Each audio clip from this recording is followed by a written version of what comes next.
Coucou, banana la rouge. Le wena libino makayab. Le makayab na biso, tu as besoin de tungulu, tu as besoin de poivron vert, tu as besoin de courgette, tu as besoin de poivron mais il y a pembe, donc poivron blanc. Dans to tchana makayab na biso lelo awa net net sa abnu toujours na niki matungulu ail persil poivron jaune ya rouge ya vert na niki na kachando monesal bela sa na nika ngo boy pona ko éviter ko tcha cube magie na kacha blanc parce que tango sali boy on a besoin cube magie té parce qu'il y a déjà ipicha blanc non qui to quand même ko le kato cube magie na kacha blanc ko ndenge na bana chaque fois s'occupe la tout ça la une recette bobo ça n'a raté ko s'abonner bobo ça n'a raté ko aimer bobo ça n'a raté ko partager vidéo na biso parce que recette moi comme ta sengi na sala pour amona donc ngana bino lelo tokena sko ya ko presta moto na biso parce que nokanga makayab na biso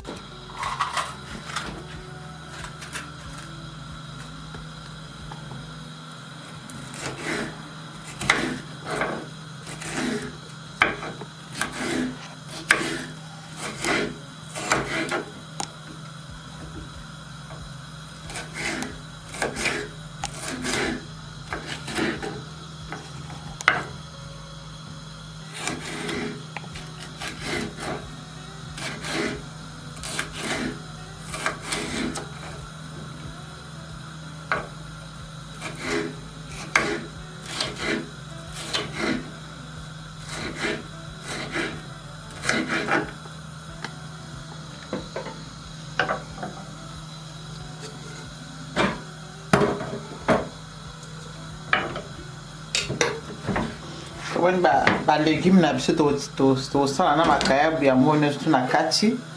kuna zo chop na kati ya nzungu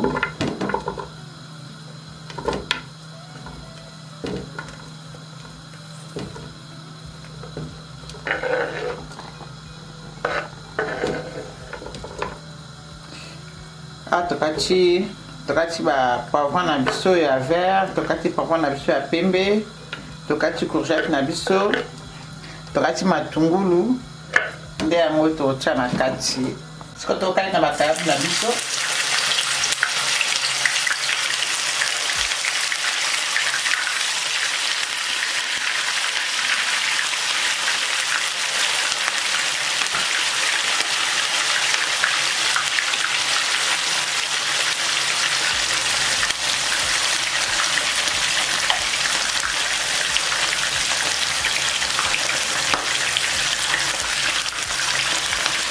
Quindi deve essere una carne con bella.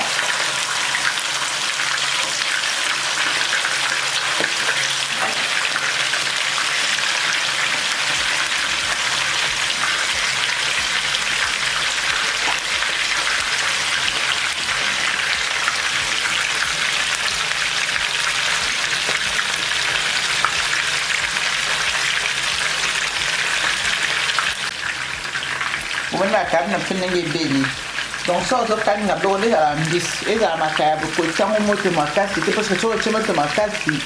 e ko koma so mwindu e koma chocolat makasi e so seleng na mnoko te bon makayab na kani yango mais e kanga mi nango bien mais hésiter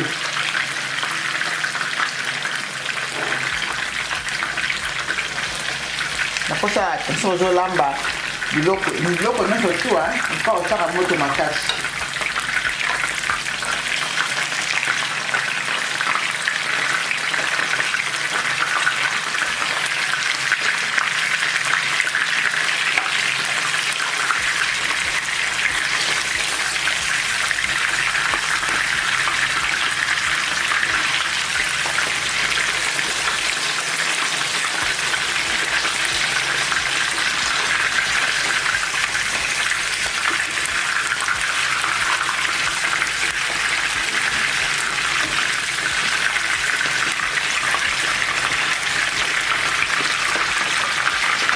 Vous s'abonner, vous aimer, vous partager vidéo na biso. so oke na TikTok lisala rouge okuta video oyo, oke na chaîne na biso ya YouTube lisala rouge okuta video, okei mpe na page na biso ya Facebook kuna ezali Karibu Cuisine Congolaise, okomona mpe bamama baza ebele batiaka barecette na bango.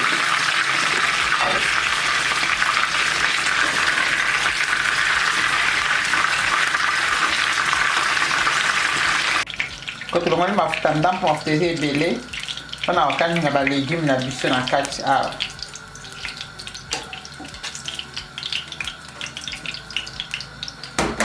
Balégume na biso tokataki yango oyo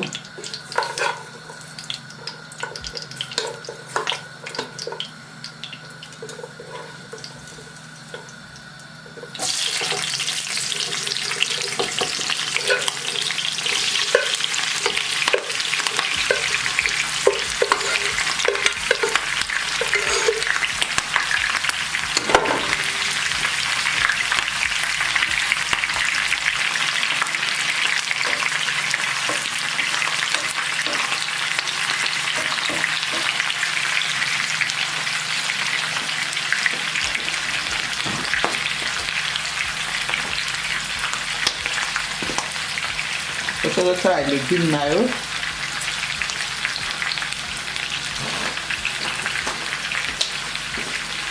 otie muwa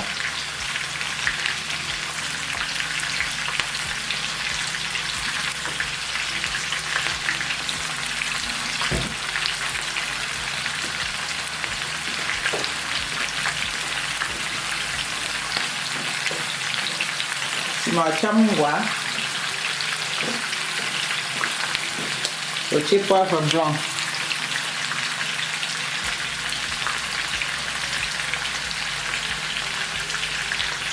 esi wakati nango kotia te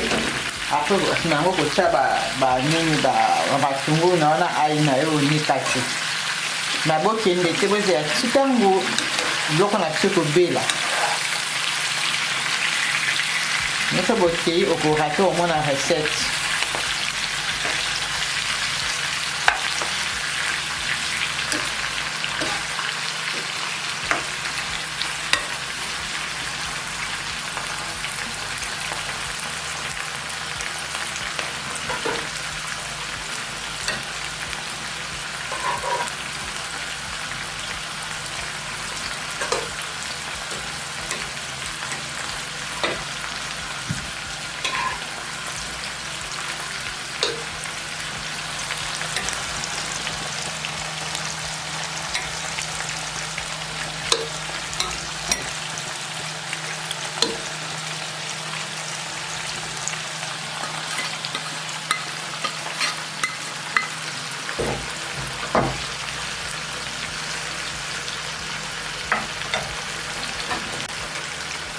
Siko ba ai na biso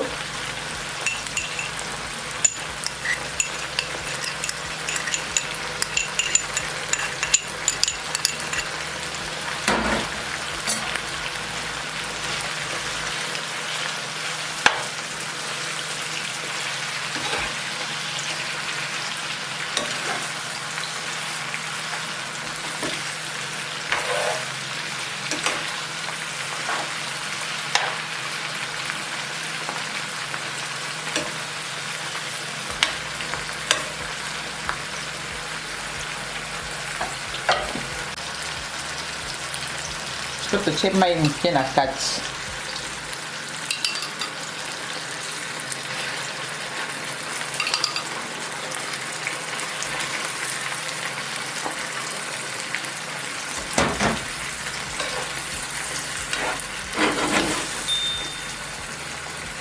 siko baepice totie baai na biso totie na kati ekota bien.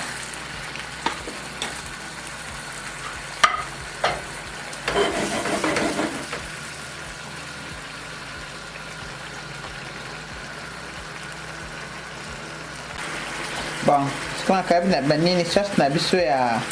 balégume na biso na tika yango etoka moke tozonga dans 5 minutes.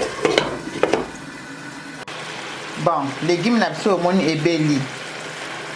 sikoyo nazosangisa yango na kati ya makayabu na biso yango oyo parce que soki tosalaki makayabu avant balégume engaki ebela tende na sel balégume na biso nano à part nsima ensuite oye kosanisa na makayabu parce que makayabu eza déjà sesel elongwa okalingi yango déjà donc eza so na besoin ewime na moto te aka totia yango sikoyo mpona sauce na biso ya légume ekota bien na kati ya makayabu na biso 2 minutes 3 minutes toyezongi mpona kotala makayabu mpona kolonga makayabu na biso mpe na moto. Voilà makayabu na biso omoni ebeli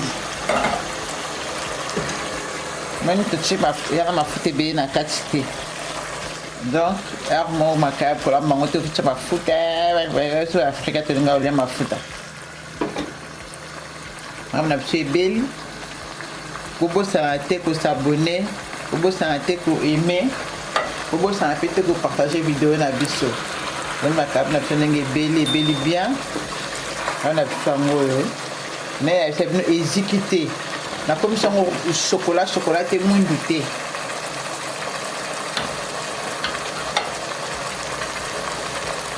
Bon toleka na mesa, bon appétit. Makayabu na biso ebeli tokomisi kolia. Napesi bino merci ndenge bolandaki nga lelo ndenge mpona video na biso lelo napesi bino vraiment merci ebele.